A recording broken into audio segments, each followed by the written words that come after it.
A very good morning. जैसे कि last class में हमने पेनिसिलियम कवर किया था और आज हम इस वीडियो में बेसिडियोमाइसीट्स को कवर करेंगे।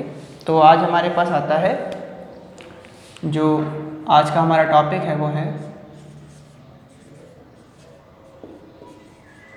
बेसिडियोमाइसीट्स,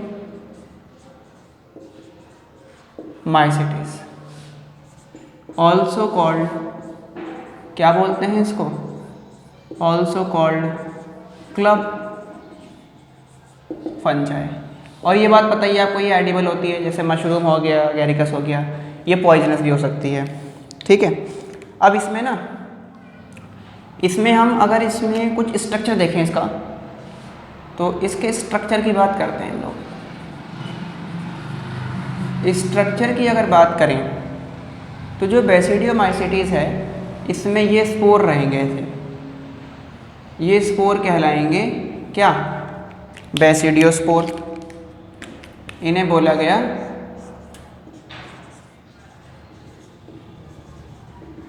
बेसिडियोस्पोर। ये क्या करेंगे, ये ग्रो होंगे, ग्रो होके बनाएंगे इस तरीके से हाइफे, जिसे हम माइसीलियम बोलेंगे। ये जो माइसीलियम है ना, ये इन सब में क्या है, एक ही न्यूक्लियस है।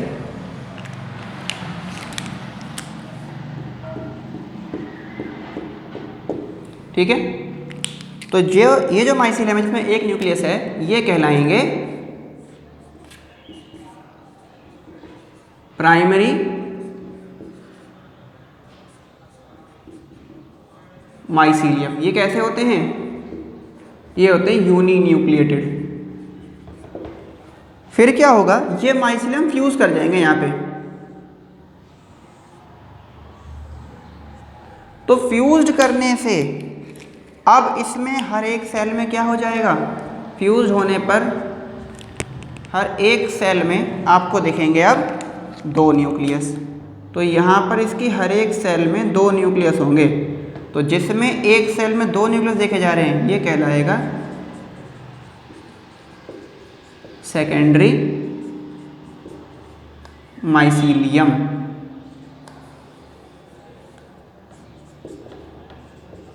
ये कैसा होता है, ये डाइकैरियन की फॉर्म में रहेगा। डाइकैरियन मतलब बाइन्यूक्लिएटेड। ठीक है, तो इसमें 2 तरह के माइसीलियम हैं। इसमें अगर जो सेप्टम की बात करें तो इसके जो सेप्टम होते हैं ये बहुत इंपॉर्टेंट है, तो ये नोट करके आप लिखिए, ये पूछा जा सकता है। They have dolipore septum. इसमें डोलीपोर सेप्टम होते हैं, कैसे है देखो, ये हुआ, इसमें ये जो सेप्टम है इस तरीके से रहेंगे, ये सेप्टा हुए। इसमें ना सेप्टम के बीच में स्पेस देखा जाता है, देखो जैसे 2 न्यूक्लियस तो यहाँ पर हो गए, फिर 2 न्यूक्लियस यहाँ हो गए सेप्टम के बाद, तो इसमें क्या है, इस सेप्टम के अंदर ये स्पेस है। तो क्योंकि यहाँ सेप्टम में स्पेस देखा जा रहा है, तो यही कहलाता है आपका डोलीपोर सेप्टम। इसमें क्या होता है, इट हैज़ स्पेस, सेप्टम के बीच में स्पेस रहता है, तो इसे बोलते हैं डोलीपोर सेप्टम। इसी में देखे जाते हैं डोलीपोर सेप्टम। अब हम इसका बेसिडियोमाइसीट्स का लाइफ साइकिल देखते हैं।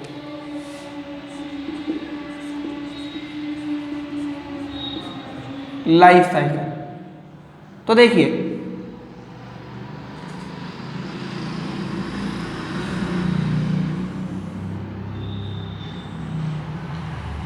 जैसे ये हाइफे हैं,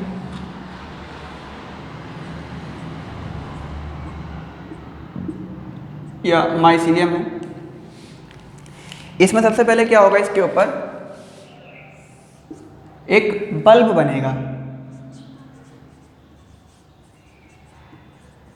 फॉर्मेशन ऑफ बल्ब। तो ये हाइफे हुआ,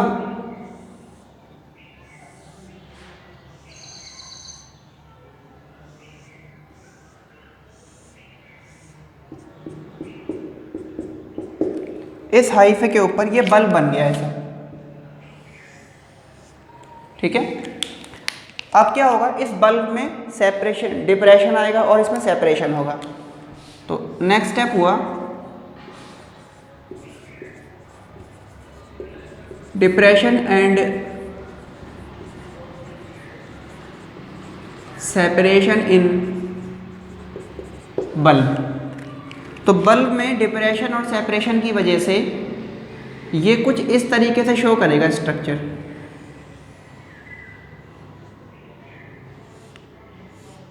और फिर क्या बना लेगा, फिर ये बनाएगा फ्रूटिंग बॉडी। और जो फ्रूटिंग बॉडी है वो कुछ ऐसे दिखाई देगी आपको। एक तो ये पोर्शन देखा, इसको बोलेंगे स्टाइप। स्टाइप के ऊपर एक ये देखा जाएगा स्ट्रक्चर, इसे बोलेंगे एनन,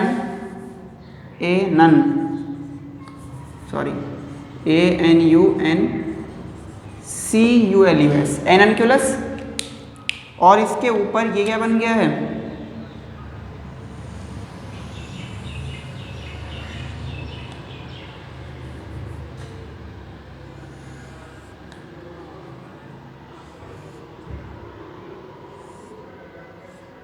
और इसमें ना आपको ये स्ट्रक्चर इसके अंदर दिखाई देंगे इस तरीके से,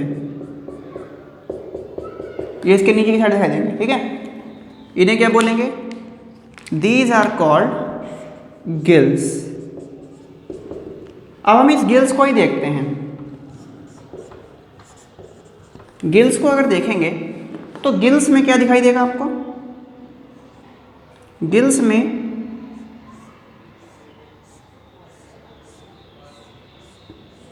जो ये बीच वाली सेल्स दिखाई दे रही हैं, ये जो कि कैसी हैं, इसमें आपको पता ही है ये बाइन्यूक्लिएटेड है। इन्हें बोलते हैं ट्रेमा। और जो ट्रेमा है ये कैसी हैं, ये हैं नॉन रिप्रोडक्टिव, इनमें रिप्रोडक्शन नहीं होता।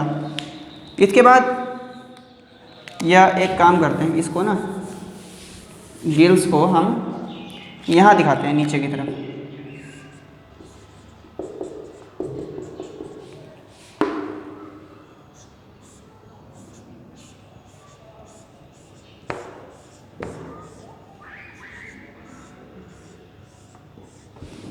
ये हो गया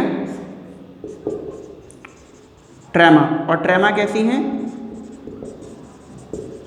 ये है नॉन रिप्रोडक्टिव। ठीक है, इसके बाद ट्रेमा भी कैसी है, बाइन्यूक्लिएटेड है, लेकिन ये ना रिप्रोडक्शन में कोई टेक पार्ट नहीं करती है। ट्रेमा के ऊपर देखा जाता है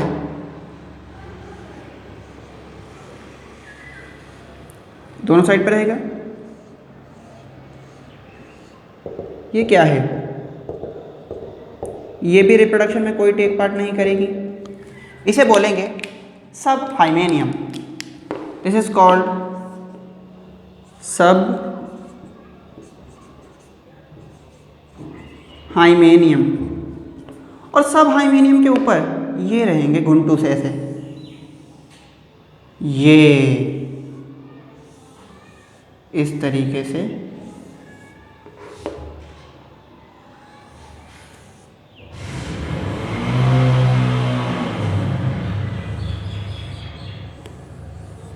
ये जो स्ट्रक्चर हैं ये भी कैसे हैं, बाइन्यूक्लिएटेड।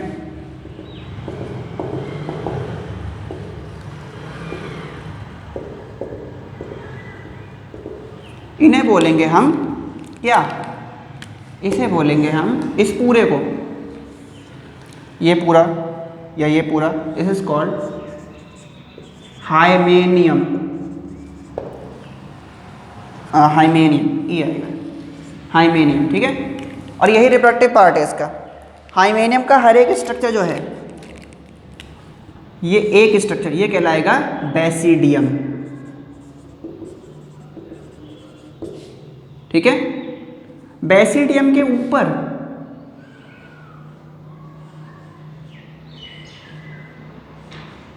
ये रहेंगे टोटल 4, ये होंगे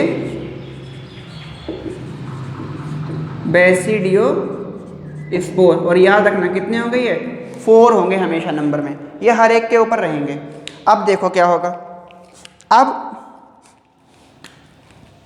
इनमें जो ये न्यूक्लियस हैं इनके अंदर क्या होगा, फ्यूज़न हुआ। तो अगले स्टेप में क्या होगा,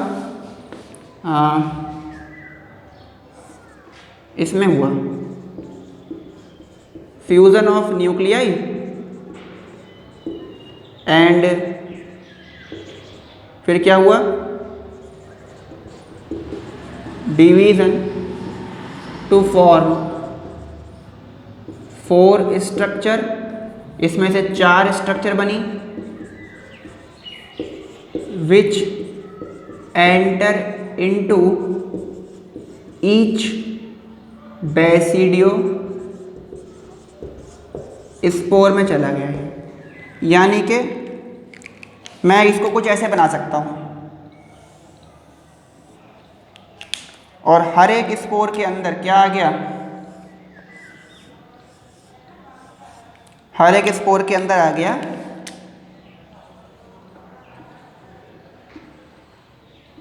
एक न्यूक्लियाई। ठीक है, अब ये बेसिडियो स्पोर क्या होंगे, यहां से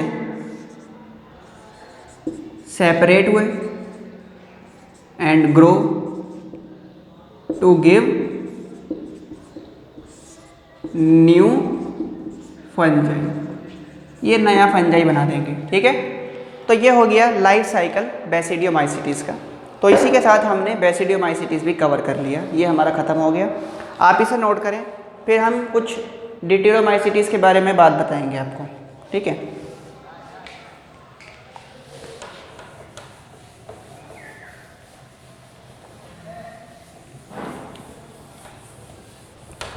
तो देखिए छोटा सा एक पोर्शन है ड्यूटेरोमाइसीटीज। जो 4th हमारे पास आता है फंजाई वो है ड्यूटेरोमाइसीटीज। ये जो ड्यूटेरोमाइसीटीज है इसे बोलते हैं imperfect fungi, called imperfect fungi. क्यों बोलते हैं, because it does not show sexual reproduction, क्योंकि इसके पास सेक्सुअल रिप्रोडक्शन वाले पार्ट नहीं है, ये सेक्सुअल रिप्रोडक्शन नहीं करेगा, इसलिए इम्परफेक्ट है। ड्यूटेरोमाइसीटीज ना हार्मफुल हो सकता है, कैसे कि ये भाई डिजीज़ कॉज भी कर सकता है, इसके अलावा यूजफुल भी हो सकता है। तो ये हमने कवर किया ड्यूटेरोमाइसीटीज भी। अब हमारे पास एक टॉपिक आता है इकोनॉमिकल इंपॉर्टेंस ऑफ फंजाई। तो वो क्या क्या है, वो हम ना जब हम 12th क्लास में जाएंगे तो हम कुछ पोर्शन आगे और पढ़ेंगे, माइक्रोऑर्गेनिज्म ह्यूमन वेलफेयर, तो वहाँ हम और जैसे कवर करेंगे। बाकी इसमें क्या इसके यूज़ हो सकते हैं कि जैसे ब्रेड बनाने में, ब्रूइंग इंडस्ट्री में, इसके अलावा एंटीबायोटिक के आइसोलेशन में, इसके अलावा जो इसमें एक आता है ड्यूटेरोमाइसीटीज में आपको याद रखना है जिब्रेला फ्यूजिकुलाए, ये हम प्लांट फिजियोलॉजी वाले चैप्टर में पढ़ेंगे। तो उससे क्या निकलता है हमको, उससे मिलता है हमें जिबरेलिक एसिड। तो इन सब के बारे में हम लोग डिटेल करेंगे आगे। तो आज हमने पूरा फंगस ख़त्म कर दिया। अब इसमें ना 2 चीज़ें मुझे सिर्फ आपको पढ़ानी है, एक मुझे पढ़ाना है माइकोराइजा और एक पढ़ाना है लाइकेन। तो नेक्स्ट वीडियो में हम आगे के पोर्शन शुरू करेंगे, आप यहाँ तक करके रखेंगे। ठीक है, थैंक यू सो मच।